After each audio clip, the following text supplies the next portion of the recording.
Namaste Bharat, good evening India, and good morning America. This is me, Preeti Chaudhary, your host for this edition of Veteran Spotlight.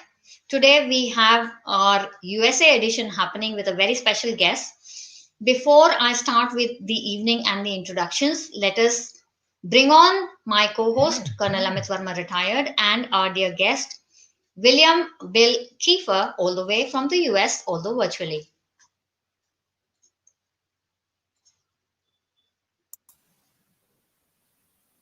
Good evening, and good for my Hello, friends in America. Good morning.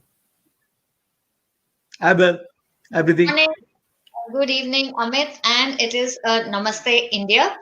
Formally opening the evening today for this edition of Veteran Spotlight by Preeti Chaudhary, hosted by yours truly, Preeti, and with me, my co host and support, my dear friend, Colonel Amit Verma, retired, with our guest, William E. Bill Kieffer, who is all the way here virtually from the States. This is a very special edition coming into you as a learning exercise from the very robust veteran integration and veteran domain space all the way from the US. It is a very vibrant community there in terms of corporates, enablers, veterans themselves and their families, male spouses, and a whole bunch of people around to help and support to make that career transition that much bit smoother.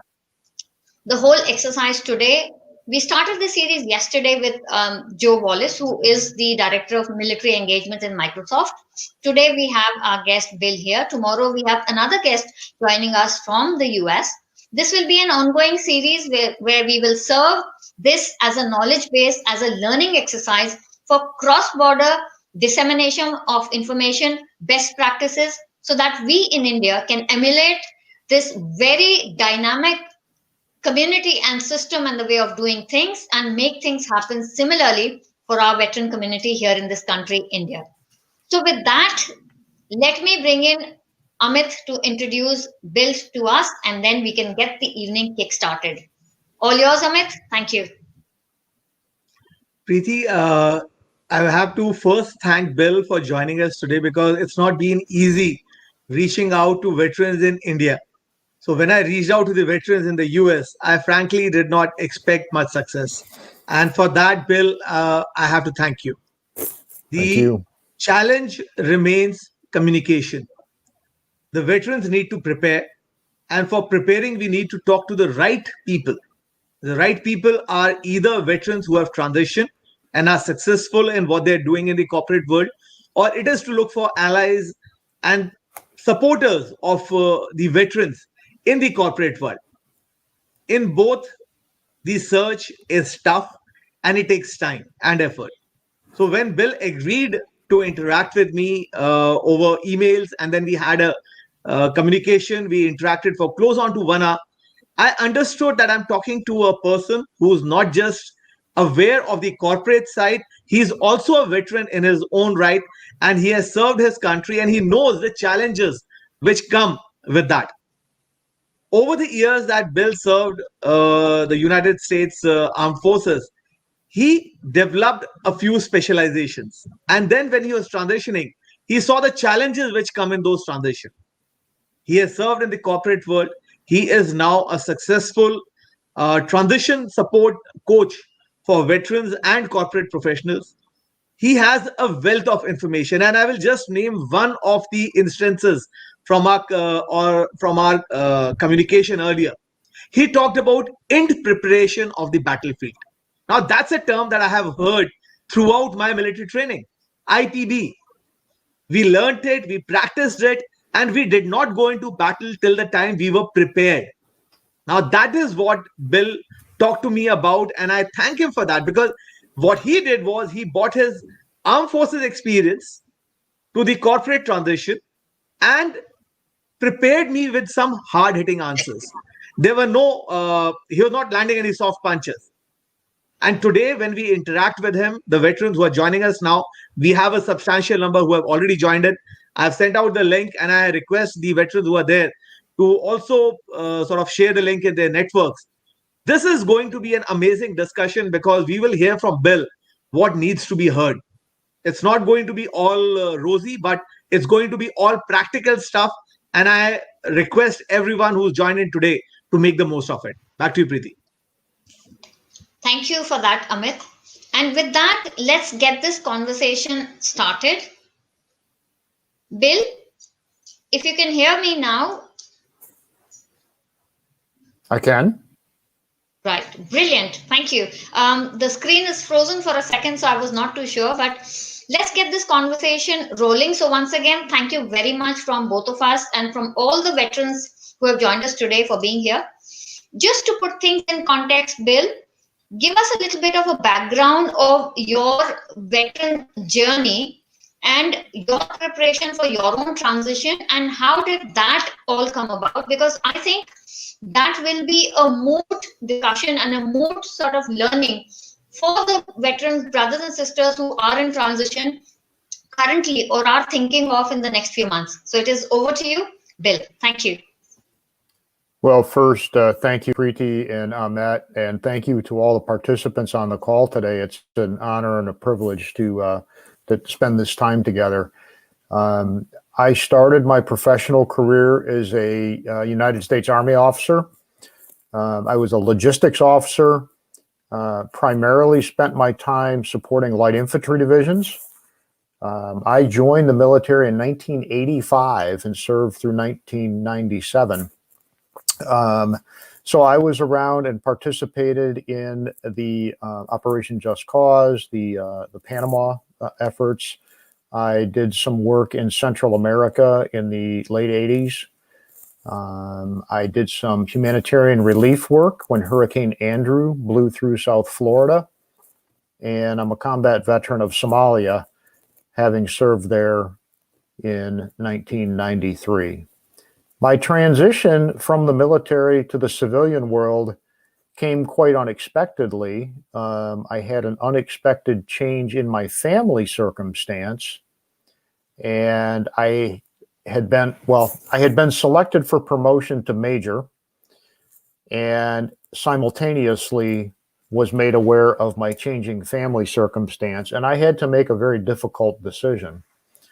I had to consider whether I continue my military career, which was going quite well, or if I would be around for my then young 3 children. While it was a difficult decision, there was really only one answer for me, and that was to be there for my children. I entered the career transition thoroughly unprepared. I did not have any idea what I was getting into. I was very confident. I was not so competent relative to transition or the civilian career world. But I worked hard.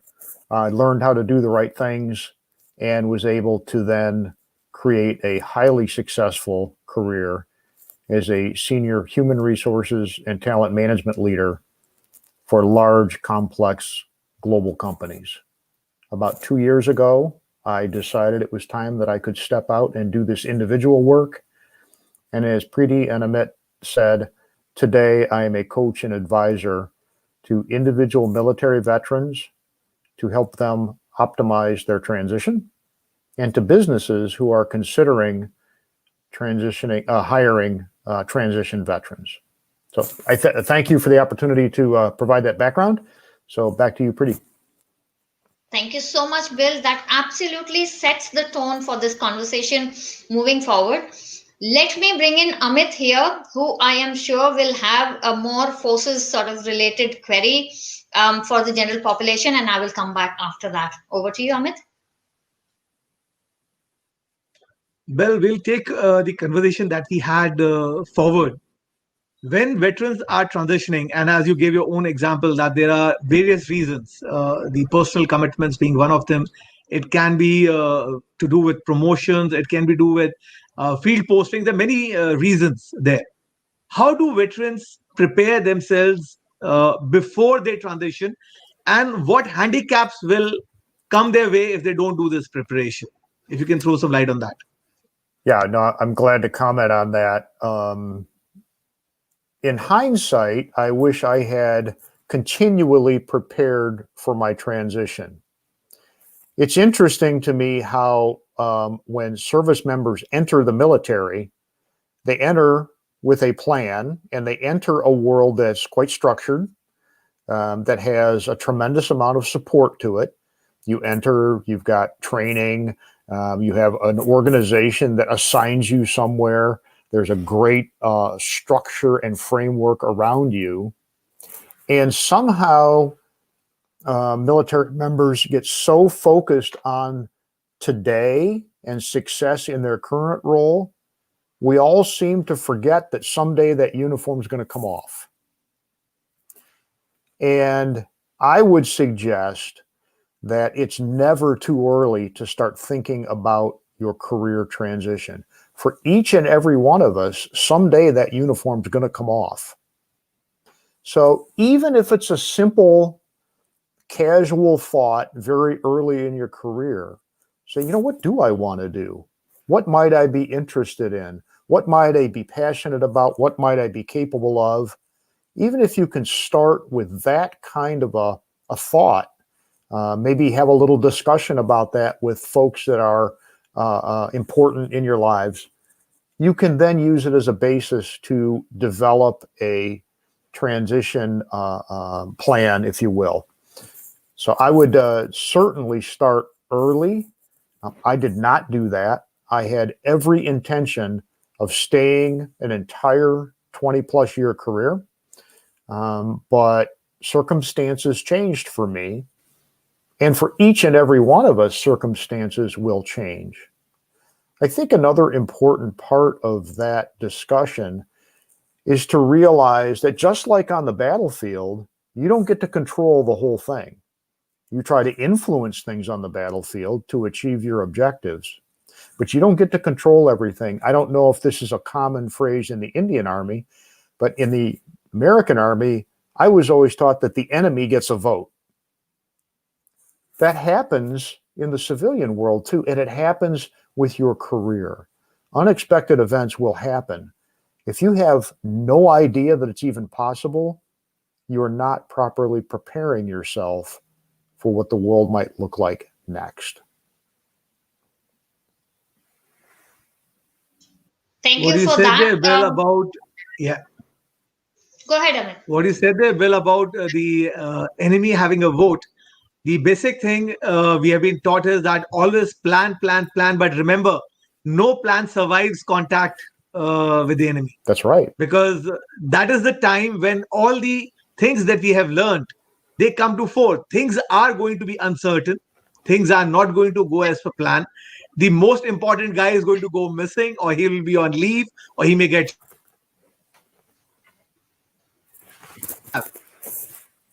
97. That's when I got commissioned into the Indian Army. So Okay. that's where my journey started. Okay. And here the challenge comes in when people don't have time to prepare. What advice would you give them in coming to the battlefield with the bare minimum preparation? What's the bare minimum here? What do you want in your backpack when you get moving? The bare minimum. The absolute bare minimum is to understand who you are and what you're bringing to the party. In the employment world, in the civilian employment world, employers are looking for two simple things. They're looking for the best person that can do the work they need done, and they're looking for the best person to fit in and add value to their team. You as a veteran, you as a job candidate, have the responsibility to present yourself in the best possible way to answer those two questions. So understanding who you are, what your values are, what your capabilities are, what your priorities are, what's your value add, what are your limitations, what are your expectations, what are the things that you might accept, and what are those things that are absolutely unacceptable. If you don't understand all that, if you don't understand how you define success professionally, you have a very difficult time convincing an employer that you are the best possible candidate to do the work they need done and to fit in and add value to their team. So much like in the military, you have to understand your own forces and your own capability. If you think about yourself as an army of one in your career transition, you better understand what your army's capability is. Absolutely spot on there, Bill. And that brings to mind, for my own understanding, in your experience of being on the veterans, being, a serving professional and then transitioning and coming into the corporate world, I want to understand from the corporate standpoint as to how the corporates have enabled veterans in the US to bridge that gap between talent and opportunities, because that is a conversation that we are trying to catalyze in this country, to try and bring that change of bridging the gap between the corporates and the talent pool, wherein the veteran community in India get the visibility, get the voice, and then those matches are made. So I would like to understand from the US corporate perspective, what is the enablement that has been going on? Over to you. Thank you. Yeah, thank you, Preeti. It's a great question, and it's an emerging area of success for veterans and for corporations. Many of the larger, more well-known corporations in America have started to develop and in place military veteran focused functions. You've had a great guest yesterday, I believe. And that's wonderful. But that is not the bulk of the employment world. Much of that work in bridging the gap between military veterans and corporate employment opportunity is happening through grassroots efforts, folks like me, other for-profit groups. It's happening through nonprofit veteran support organizations. In the United States, there are over 40,000 registered nonprofits that purport to do work that supports that culture gap bridging. Now, some are better than others, and some come with a certain perspective that may or may not fit with you. So there is I would say, a grassroots effort where organizations, corporations, large and small, are more attuned to that culture gap and the value that veterans can bring to the business world. And there's the corporate, there are individual small business folks like me, and then there are volunteer, nonprofit, individual service organizations that are trying to help. A myriad of ways to do it. I would suggest that amount of choices is still a bit confusing for people. Sometimes when you have too many choices, it's hard to make a decision. But I think as this evolves, the efficiency and effectiveness of the total effort will improve. Okay, and here we have an audience question specifically in this particular domain. Here is a soon to be veteran Rajiv, and he goes, can you please share the early stages of veteran hiring in the US rather than the current stage? And why he says that is because India is still many years behind when it comes to veteran hiring, or say it is just starting right now. So, can you please share the early stages as US were maybe, I don't know, 15 or 20 years behind, because that is where that is the stage we are at, in the very nascent stage, beginning of it all here in this country. Thank you, Bill. Yes, I'm glad to share. I entered the civilian job market 1997, so 23 years ago. In the US, we found that there was a population shift in the late 90s. Many of the veterans of World War II and Korea, the period where we had a high percentage of our population that was in the military, many of them had exited or were exiting the job market. So we found that many of the employers had no awareness of veteran hiring. Back in the day, roughly 20 years ago, I would suggest, Any success that happened, I believe, came really from two primary areas: individual efforts within companies that were led by either currently employed veterans or currently employed supporters of veterans on the one hand, or by governmental activity out of Department of Labor, Department of Veteran Affairs that might provide some manner of interest or incentive to employers. And I'm not a tax expert, but in the US, they do have a small tax incentive for hiring veterans and keeping them on payroll for a while. It's not huge.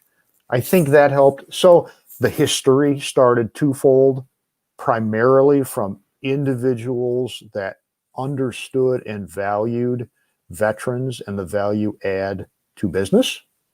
And that's a tough way to go. Anybody that's tried to do anything from a grassroots level knows that there's some heavy lifting early and it takes a while to gain momentum. If we look at this now, we could say it's been 20 or 25 years that it's taken to get us to where we are today.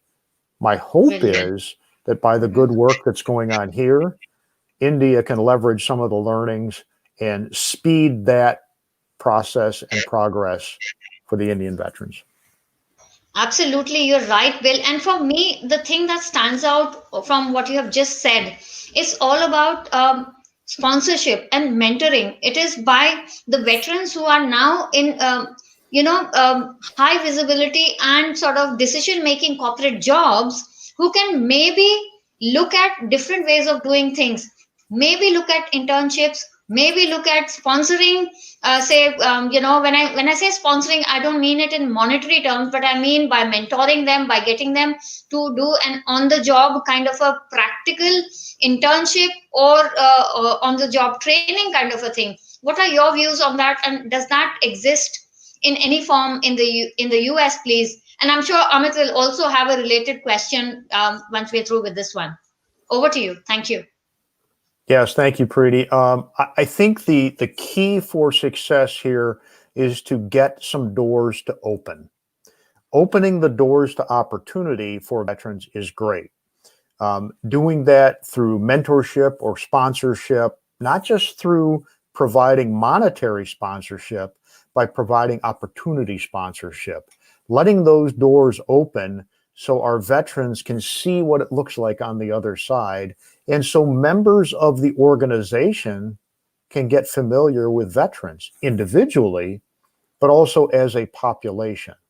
Oftentimes, what I've found is once those doors do open, our non-veteran counterparts in the corporations are quite amazed and well pleased with the capability that our veterans bring.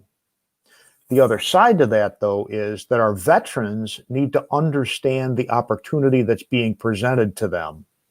And they need to go into that opportunity realizing that they have to bring value to the organization. They have to come in confident, but humble. They have to come in understanding the business circumstance, at least to a basic level. And they have to understand that they cannot come in and speak the military language. They have to speak business language, or at least make an attempt to speak the business language. Bill, when we're talking about the part about bringing the language part, like how do you communicate your strengths and how do you find out those opportunities? I'm quite happy with the way you brought out the efforts which were done at the grassroots level in the US 2 decades ago. They have bore fruit, and definitely it's a more robust system than the one we have in India. We are not spoiled for choice. That's one thing I can tell you. We are not spoiled for choice. And even if we were spoiled for choice, the basic question stops at cost. Many veterans do not prepare their transitions because they don't want to invest in that transition. They want it to be either free or a low cost transition. What's that how has that strategy worked out in US, and what do you say we should think about? Can we transition for free?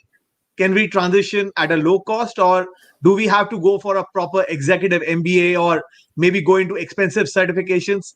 What's the way here? So that's a complex question. There's a lot to unpack in that question. I will suggest that if you don't invest in yourself, few others will invest in you. So I have many US veterans that say, I'd like you to help me for free.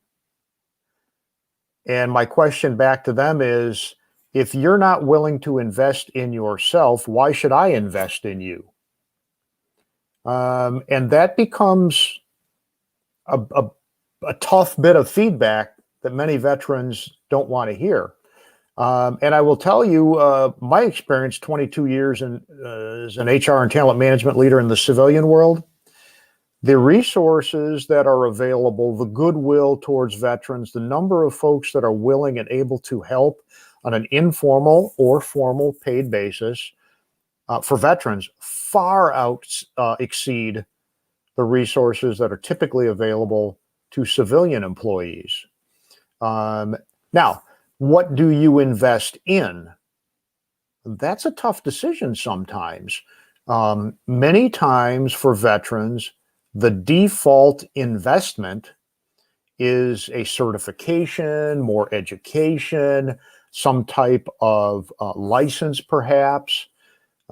Those can truly add value if you know what you're attempting to do.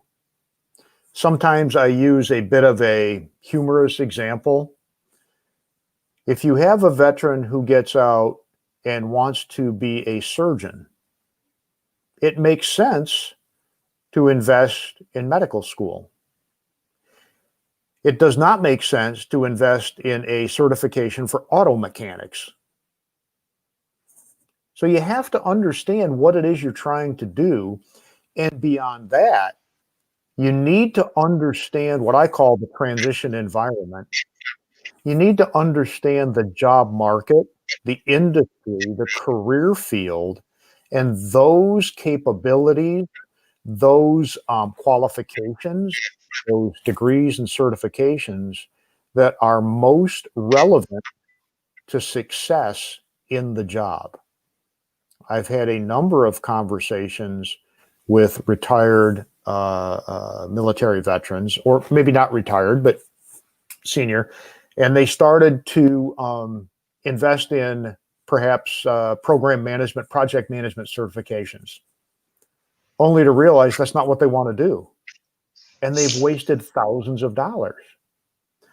I will suggest in most all cases, it's money well spent to invest in yourself, to learn how to transition more so than in a particular technical certification, perhaps. Thank I you. think the And question, before we move on back to Amit, a quick sort of tip for the audience here. If you would like to have a deeper, more closed conversation with Bill at another date and time, it will be invite only. There is a registration link in the comment section of this live. Please go and register there, and we will organize a separate, sort of a more personal, intimate session wherein we will dive deeper into a lot of the issues that will come up today. So that is a quick pointer. Back to you, Amit. You were saying something. yeah, the point that Bill just made was you have to know the direction in which you are going before you start deciding what type of a car you want, what type of a luggage you want to carry with you. The challenge many veterans have, and I'm talking about the Indian context, is that even if they prepare these basics, they know where they're going, they know what they want to do to reach there, the opportunities don't come out. The corporates have their own firewalls. The ATS is a very big one of them. And then comes the resume. How do the veterans translate what they are good at And this sort of plays into your earlier point about language. Even if I learn the right language, how do I crack that barrier of the ATS? How do I get noticed by corporates? How do I get at least in that position to get that all important interview? Great question, Amit. One of the very practical bits of advice that I give my clients is that if you want to understand how to connect with employers, assuming you know the kind of role you want, go search the jobs that you're looking for, study the job descriptions, gather many. Perhaps you want to be a project manager in a technology company. Go search those job descriptions, find out what they say, read them, actually analyze and understand the language they're using. One of the constructs that I use, I call it the ask-answer construct. It comes out of the legal world. The concept is a question is asked, you have to answer that question. In the case of job search, when employers publish a job posting, a job description, or make available information about a job, that's their ask. They're telling you what they're asking for in terms of qualifications, experience. They're describing the requirements for performance. They're describing the expectations for success. So if you want to understand how to speak the language, read the job descriptions. Now, sometimes you just don't know what to say, and that's the kind of thing I think is most potentially valuable in partnering with mentors and other folks that can help you maximize your investment in yourself in the future. There's one other tip that I'd like to bring up before we get off this topic. Some folks are familiar with informational interviews. Informational interviews are different than job interviews. The job interviews are set up where you're there to specifically present yourself as a candidate for an open position. An informational interview, however, is when you make contact with someone who has knowledge or access to information about something you're interested in. So we use the example, if you're interested in being a project manager in a technology company, go do some research, network with people, make contact with folks that are in that job now, that maybe have those jobs in their companies. Ask them for 10, 15, 20 minutes for a Zoom or a telephone call, a face-to-face meeting, some common social interaction that works in your culture, and be ready to ask them questions that will help you understand not just what it takes to be successful in the job, but how to speak to that job when you finally do get to an interview. So Sure. So, yeah, absolutely. No, and on point over there, Bill, absolutely, because it is only by practice that we can actually get to the bottom of anything. And that brings me to yet another corporate conundrum, in the sense like I am interested in knowing how do the veterans who are in transition in the US reach out to the corporates and get that relationship going. Here in this country, there seems to be a sort of I don't know, a barrier maybe or an obstacle, but it's just that bridging is not happening. So how is it happening in the US that we can emulate here or take tips from in this country, please? Back to you. Thank you. No, great question, and an important one. The veterans that reach out and make the connections, they do it by focused and intentional networking. There are many different definitions of what networking is. The one that I find most effective and that works best for me is that networking is a conversation with a purpose. So our job candidates figure out what their purpose is the purpose is, in this case, to find a project management job in a technology company. Then they figure out what actions they're going to take. Similar to military planning, what's your objectives, what's your actions on the objective, what's your enabling actions, so on and so forth, right? You then start to build your network in an expanding manner. Start by talking to people you know. Talk to people you're comfortable with. And then ask them if they know anyone that can help you, so your world gets a little bigger. And when you have conversation with them, ask them who they know that might help. I believe I posted it on LinkedIn. There's actually a graphic I built that shows that expanding approach to networking. The importance of that is that if you start with people you know, it's a safe environment. You can have a conversation that's probably going to happen with folks who are quite supportive of you and your efforts. It also gives you time to practice. You may not necessarily have your conversation skills fully developed. So this is a safe way to do it. And you always ask, who are the 2 or 3 people you would recommend I talk to? And eventually what happens is you build a big enough, broad enough, deep enough network that you find your way into people that are into the job function, industry, geographic market, whatever your purpose is, that can add direct value. But you have to invest the time. You got to do the work. There is no magic solution. This is just work. The important part, I think, to this too is understanding that not everybody in your network brings the same value to your mission. So, and I like to say I've kind of developed a little model that says there is a hierarchy of network connections. I imagine many of us have ridden on very busy, very crowded subways.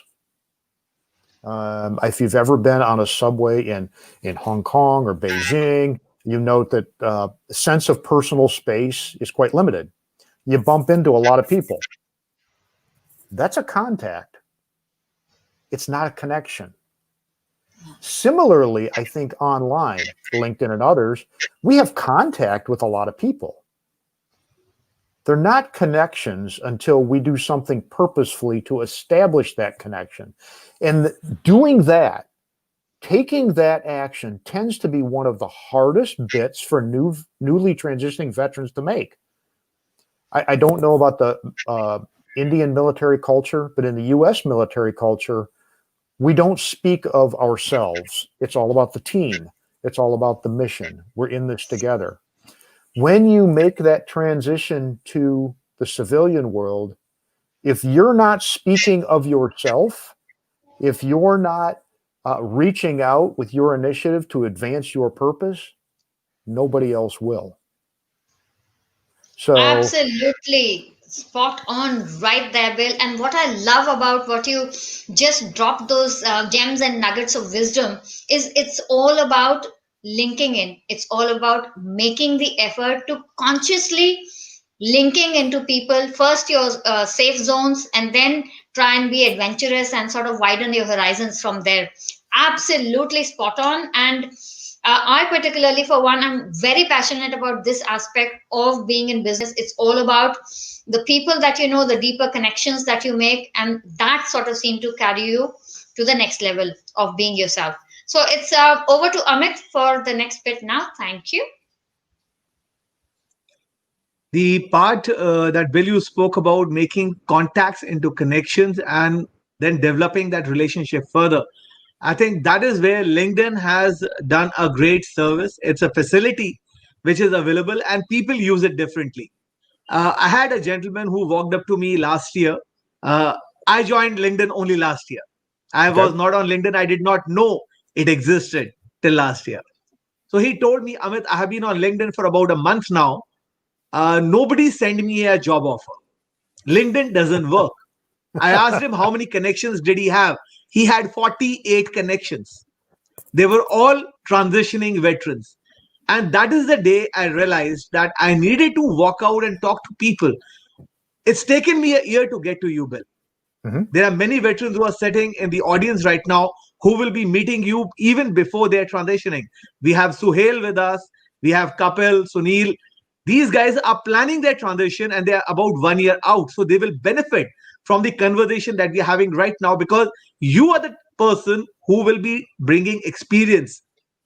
And the experience is not every plan is going to succeed. Not Right. every connection will give you a job offer in hand. There is a way that you have to talk to people with before you sort of hand over your resume in a message. It takes time and patience, and I think that is the most important thing. And here we have a question which has come in from squad leader Vijay. He was there with us in the meet with Joe Wallace also. He is from the logistics branch. However, he got his first opportunity in industrial security. He wants to get back into supply chain management, but now that he is in security, he is not getting those same offers. He wants to do a certification in CSCP. He wants to know that with his 3 years experience in security, can he now make the jump back into logistics or supply chain? The answer is yes, but only if you can make the case that you are qualified and capable of doing the work and fitting on the team. So in your case, sir, it's very important that you are robustly knowledgeable of the job expectations, and that you then articulate your response to each of those. So when they say we require 3 years logistics experience, for example, what's your answer to that? Do you have 3 years experience? If you don't, how do you overcome it? If they say they're looking for expertise in transportation network planning, for example, if you've done that, articulate it quickly, clearly, and concisely. The answer is yes, you can make the transition, but only if you can make the employers understand how it is you're going to add value to what they're trying to do. So a great question, and one that comes up, quite frankly, whether you're a military veteran or not. You know, folks want to make functional career changes, perhaps from finance to engineering, engineering to sales, you know, whatever. And that can happen. But you have to make the case that you're the right person to do what they need done. That is a particularly strong circumstance where language and your ability to answer questions is important. Thank you for that, Bill. And here is another question, and I think it is extremely important also because these are sort of uncharted territories, really. So it talks about what are the kind of industries should veterans focus on to find their next ride, whether acceptability is high for them, and what kind of roles should they target in mature firms or startups. What is your take on sort of being flexible and being open to out of the box roles as well? Over to you. Yeah. Thank you. Okay, so that's a great question. One, you absolutely need to have a pretty clear idea of what your target job is. But along with that, you also need to keep your eyes and ears open to opportunities that you may not have previously been aware of, or that you previously might not have thought to be particularly interesting. So is there a particular industry that's most attractive to military veterans? I would say no, quite frankly. Yes, there are many logistics type industries, security type firms, those kind of things that you would all expect tend to be interested in veterans. Government contractors tend to be interested in veterans. But that doesn't mean other organizations can't be. The other question you ask about a mature business versus a startup, that really depends on what you want to do. And this is one of the pieces I work with my clients on early on. Do you want to, and I ask them, do you want to be in a startup? Do you want to be someplace that's venture capital or private equity funded? Or do you want to be in a large established multinational? And most folks can't answer that question right out of the gate. They just don't know the difference. So if you want to be on the front end of something that's high paced, high risk, you might be more interested in a venture capital, PE-backed startup kind of corporation. If you're more interested in joining an established organization that has some type of structure, some established culture, and the focus is likely on incremental continuous improvement as opposed to world-changing revolutionary advancement, then you might want to go with a more corporate thing. But it's important to understand who you are and what you value. I've worked with a number of folks. In fact, a good friend of mine is a former U.S. Air Force pararescue officer who also happened to get an MBA out of MIT. Super smart guy. He decided that what best fit for him was to not work for a company that was backed by venture capital or private equity. He went and worked for the private equity venture capital firm because he was interested in finance and high risk and making an impact. And he found one that actually had a business focus that aligned well with those things that he valued. Absolutely. Yeah, Spot go on, right ahead. right there. And I think Amit has a question now for you. So thank you so much for those thoughts, Bill. And I will be back again after Amit. Over to you, Amit. Thank you. Well, this will again be in continuation with the conversation that we had earlier. Veterans, when they retire, they do so at different stages. Somebody is retiring after 10 years, somebody would be retiring after 20. And in the Indian context, there are veterans retiring after 30 years who have done their complete service in the uniform. Now, when they retire with different service profiles, they also retire with different educational profiles. Mhm. And obviously, the time that they will serve in the corporate world now will be different. So, somebody retiring at the age of 30 plus after 10 years of service in the uniform, they will get a certain type of opportunities. The people retiring after 20 and 30, age is catching up with them, and that is becoming a concern. Many will decide to pick up jobs, like you said, that they will pick up jobs where they're able to sort of devote more time to their family or maybe to their passion. But there will be a few folk who want to make a difference, who want to really go either into high paying jobs. That's one criteria. Or they want to go into jobs where they are able to fulfill their energy requirement. Now that energy could be to stay in a city. There are many combat soldiers who have not stayed in, say, good cities, so they want to get jobs in companies in those cities. How do these veterans reach out to these corporates to get looked at? The networking part has been understood, the preparation part has been understood. Now we're talking about specifics as to how should they prepare better, because unless they take some expert guidance, they're not going to be able to do it. Not everyone will be able to do it on their own. What do you have to advise us on that, please? Yeah, no, it's a great question, Amit. I'm glad to address it. One of the first things, regardless of when you get out, is I like to make sure my clients understand the balance between passion and pragmatism. Sometimes we have veterans who separate, regardless of whether they're a short-term or a career veteran. They're very passionate about something, and they want to go out and make a difference. That may be for-profit, high dollar. It may be a non-profit, but impactful. And they chase their passion, but they have not attended to the pragmatic issues of life and success after the military. Conversely, sometimes we find young folks with shorter military careers that have a lot of career runway that are very pragmatic, and their concern is about very objective things. And maybe they have to be. We have bills we have to pay, therefore I'm just going to take this job and it's not going to fit my passion. So they have to look at a very balanced approach between passion and pragmatism. Now, I think that's a little theoretical from the way I think you wanted me to answer the question. So here's the practical bit.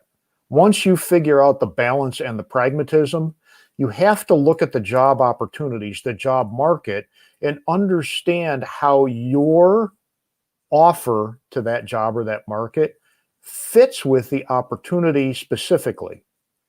If in fact the opportunity is looking for a junior business analyst in a global trade firm, and they're hiring, one, to fill the job, but two, to create a succession pool for future vice president level leaders, the reality is their preferred candidate probably is not going to be a 30-year military veteran.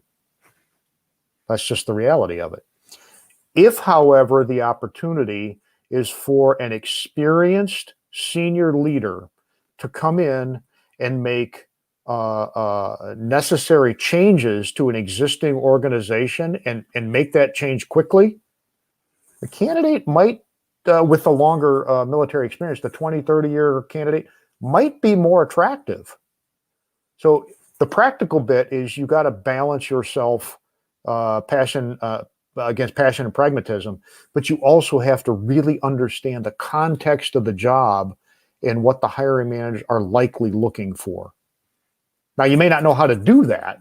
That's why you have to engage with coaches and mentors and others that have been down the path before you. You know, one of the safest ways to get to an objective is to follow a path that your predecessors have gone down. You know, Amit, you were in and around the infantry. You know, you put the scouts out early, right? The scouts find the path, right? And then when your main force comes along, you go down those avenues of approach that have been cleared, right? Maybe you put your engineers out early to make sure everything was clear, right? So on and so forth. It's rare that you send your main body forward without doing any reconnaissance. Yet that's exactly what many transitioning military members do when they do their transition. They don't send any recon. They don't do any intelligence prep of the battlefield. They jump right into the battlefield and go, here I am, let's have a job. That is not the key to success. Thank you for that, Bill. And I think here the important part is, if you are not, like you said earlier, if a veteran is not willing to invest in his or her career transition and the transformation, in fact, it's not just a transition, we're transforming from one way to another. When we succeeded in the uniform, we had a different type of team. They were under oath. They were serving for their country to the point of being willing to give their lives. That's not going to be the case in the corporate world. People are going to question you and people are going to ask you to justify what you are doing. So you better be right on the money. And the point that Bill just made about sending out the advanced party, the recon, I think you have a way of getting the military terminology into the career transition, and that sort of really sticks with us. Just a quick question there. If a veteran is looking for, say, a coach in the Indian context, somebody reached out to me and said, Amit, I'm not willing to pay more than $100 a month. And I told, sir, for $100 a month, you're not going to get much. Maybe some chocolates here and there, but that's not going to be real value. What do you think the veterans in US are investing in when it comes to coaching and mentoring for their career transition? It varies. The perception that veterans don't want to pay for services exists just as strongly in the U.S. And I would say, quite frankly, that is a good business skill. It tells me they're cost conscious, right? So the folks that are highly successful invest in two ways primarily. They invest in time and effort to plan and execute their transition, and they invest dollars, currency, funds in partnering with experts that can provide them insights that add value. I will not speak negative about any of the other for-profits out there. They're all good at what they do. But I would suggest that there's varying quality. And you have to understand what you're trying to get out of a coach, a mentor, an advisor that you choose to engage with. If what you're looking for is access to a social network of similarly situated veterans, you just want to get together and share time, share a meal, perhaps a cocktail, whatever, that's fine. Go invest in that. But you have to understand what your return on investment is going to be. If you're looking for an investment in experience and expertise by someone who's been there, done that, and has worked on the corporate side of things, that's a different kind of investment. So I would suggest, like any investment, understand what you expect the return to be, and understand that often a lower dollar investment gets you a lower return. And then you just have to make a business decision. Brilliant. We couldn't have said it any better. It is absolutely dependent upon the ROI that you are looking at, return on investment that you're looking at, that one needs to be mindful of investing. And a thorough research sort of goes a long way in that. From my own research and understanding, I think, and please correct me if I'm wrong here, Bill, I think US veterans pay anything from about 150 to about a $300 per hour sort of Yes. a mentoring coaching assignment. Yeah, Am I correct that in range is understanding that, or pretty fair. is that 150 to 300 per hour, not per month. That's yeah, a reasonable per hour. That's a reasonable range. Yeah, and I will tell you Right. that range Mm-hmm. is not uncommon and perhaps a bit on the low side for folks that do civilian career coaching.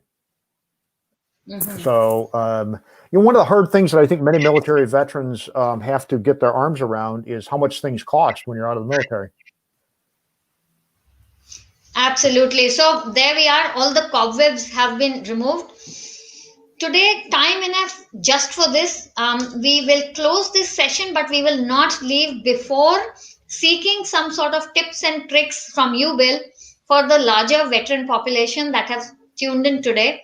Any pieces of advice, of caution, of anything at all that you would like to say to the audience in terms of their career transition, in terms of their integration into the corporate world? Over to you. Thank you. No, great. Thank you. Number one, I very much appreciate and I'm honored to have the opportunity to spend this time with you all.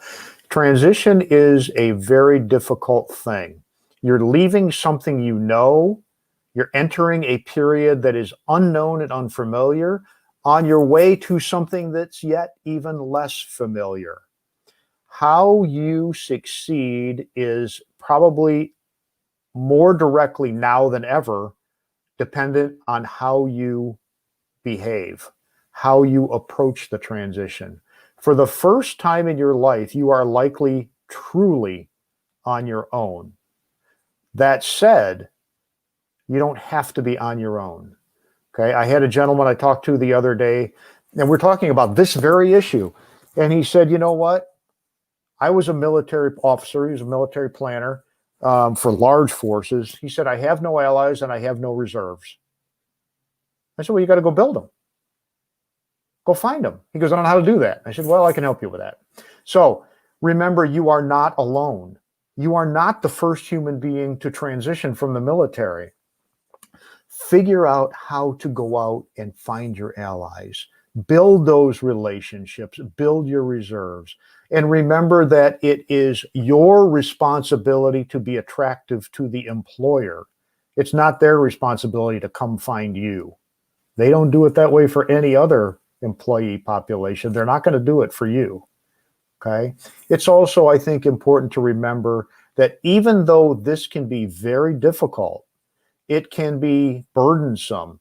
It can cause anxiety and depression and a number of other negative things. This is only part of your overall life. You have to do the work, but you have to remember this is a piece of your overall life. So remember the people around you, remember your broader circumstance, and take a break when you have to. But remember, you have to keep moving forward with people who care about you. But thank you. Back to you. Thank you so much. That is absolutely spot on, which is forward march always. So, with that, it is first of all a big thanks to the audience that is tuned in today. If you had not tuned in, then Amit, Bill, and I would have no one to talk to. So, a big thanks for that. Thank you to Echo Events for bringing the stream live. Thank you to Bill, our dear guest and friend all the way from the US. Thank you. This is Colonel Amit, my co host, your host Preeti Chaudhary, with our esteemed and dear guest, Bill, signing off for today with the promise to be back again for those folks that are interested in a deeper dive into all things military and career transition. With that, take good care, be safe, stay indoors. Until the next time, it is Namaskar and Jai Hind.